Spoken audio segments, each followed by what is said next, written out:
एक बार मृत्युलोक में चैत का पर्व खूब धूमधाम से मनाया जा रहा था। नाच गाना ढोल नगाड़े के निनाद से पृथ्वी डोल रही थी। पाताल लोक के नाग राजा के बेटे नाग कुमार ने मृत्युलोक का चैत पर्व देखना चाहा। वह एक वावी में से होकर ऊपर आया और इंसान का रूप धारण कर चैत पर्व में युवक युवतियों के संग घूमते हुए सब कुछ देखा। युवतियां उसे अपने साथ नाचने के लिए खींचकर ले गईं। 7 दिनों तक वह उनके साथ नाचा। चैत पर्व खत्म हो जाने पर सभी अपने अपने घर लौट गए। वह अकेला हो गया, इसलिए पाताल लोक जाने के लिए उसने अपना असली रूप यानी सांप का रूप धरा। मंदिर के अंदर घुसकर वह पाताल लोक जाने का रास्ता ढूंढ रहा था, पर रास्ता न पाकर हन उठाकर वहीं मंदिर में ही रह गया। सुबह जब पुजारी पूजा करने के लिए आया तो दरवाजा खोलते ही विशाल सांप को देखकर डरकर भागा। गांव वाले जमा हो गए। आपस में लोग कहने लगे कि 7 दिन तक चैत पर्व पालन करने से ऐसी अनहोनी घटी है। सांप के वहां से न हटने पर पुजारी और उसकी पत्नी सांप को मारने की सोचने लगे, पर इतने बड़े सांप को मारने की हिम्मत किसी में नहीं थी। उस दिन रात को सोते समय पुजारी को स्वप्न में उस सांप ने कहा, मेरी पूजा करो, तुम्हारा मंगल होगा। पर लोग सांप को मारने की कोशिश कर रहे थे, इसलिए सांप आगे बोला, मैं लंबाई में सोया रहूंगा। तुम मुझे ठीक बीच में से 2 टुकड़ों में काट देना। मेरे सिर को पूर्व दिशा में और पूंछ को उत्तर दिशा में दफना देना। सिर वाले हिस्से पर लाल फूल और पूंछ वाली जगह पर सफेद फूल खिलेगा। लाल फूल को राजा के घर दे देना और सफेद फूल को मंत्री के घर देकर आ जाना। सांप के कहे अनुसार पुजारी ने उसे तलवार से 2 टुकड़ों में काट दिया। सिर को पूर्व दिशा में और पूंछ को उत्तर दिशा में मिट्टी के अंदर दबा दिया। कुछ दिन बाद सिर जहां दफनाया गया था वहां पर लाल फूल और पूंछ वाली जगह पर सफेद फूल खिले। पुजारी सारे फूल तोड़कर जैसा सांप ने कहा था उसी के अनुसार लाल फूल राजा के घर और सफेद फूल मंत्री के घर दे आया।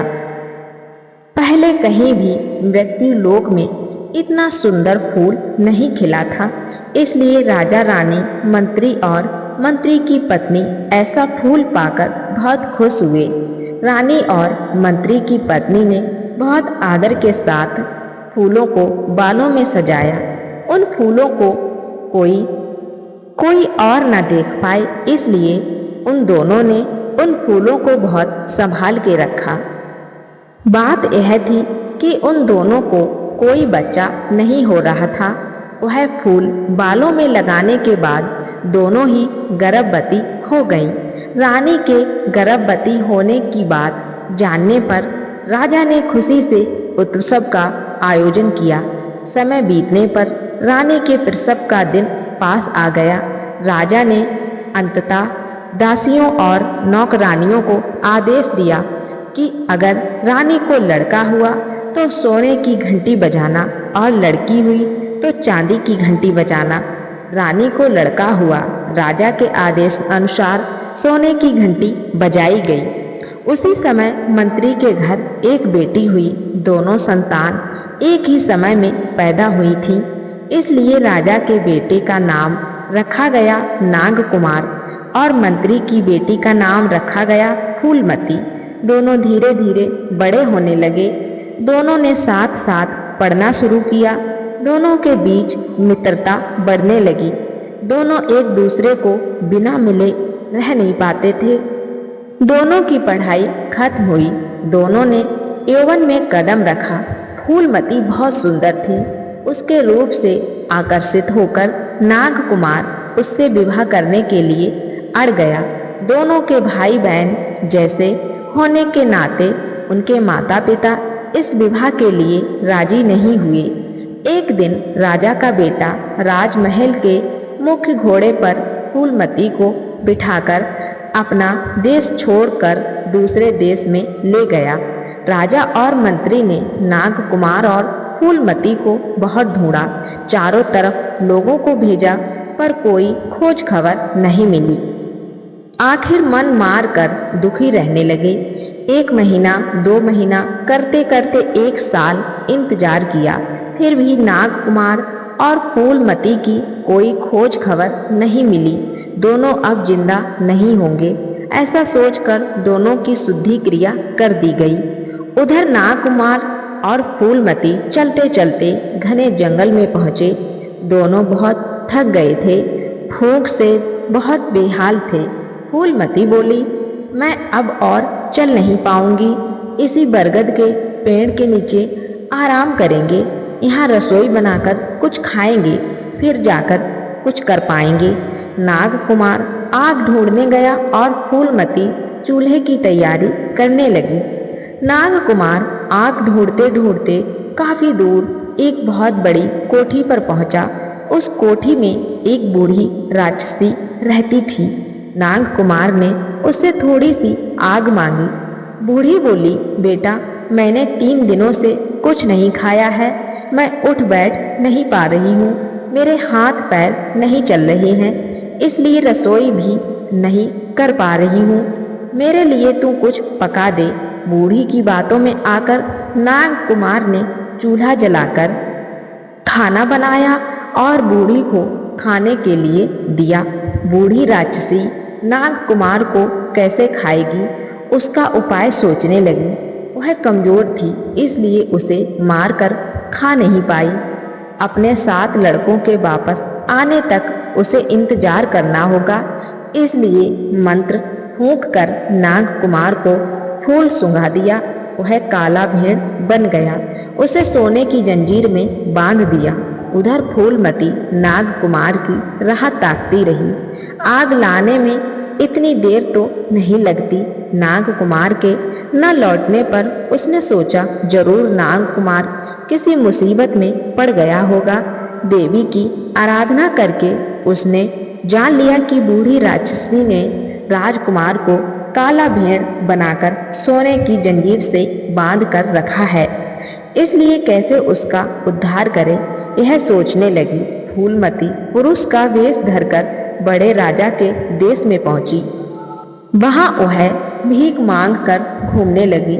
उस देश के राजा की दोनों कन्याओं हल्दी मुड्डी और सिंदूर मुंडी का स्वयंवर था। इस सभा में अलग अलग देशों के राजा भाग ले रहे थे। दोनों राजकुमारियों की शर्त थी कि जो निशाना लगाकर मछली की आंखों को तीर से भेद देगा, उसी के गले में वे वरमाला डालेंगी। पर वहां उपस्थित कोई भी राजा सही निशाना नहीं लगा पाया। राजा दुखी मन से बैठे थे। तभी मंत्री राजा को सांत्वना देते हुए बोले, महाराज, उदास मत होइए, राजकुमारियों के लिए मैं उचित वर ढूंढ लाऊंगा। इतना कहकर मंत्री वर ढूंढने निकल पड़े। बहुत जगह ढूंढा, पर कहीं भी राजकुमारियों के लिए उन्हें उपयुक्त वर नहीं मिला। दुखी मन से मंत्री वापस लौट रहे थे, तभी उन्हें एक भिखारी दिखा। उसके पास राजाओं का हुनर होने के लक्षण देखकर मंत्री उसे अपने साथ राजमहल ले आए।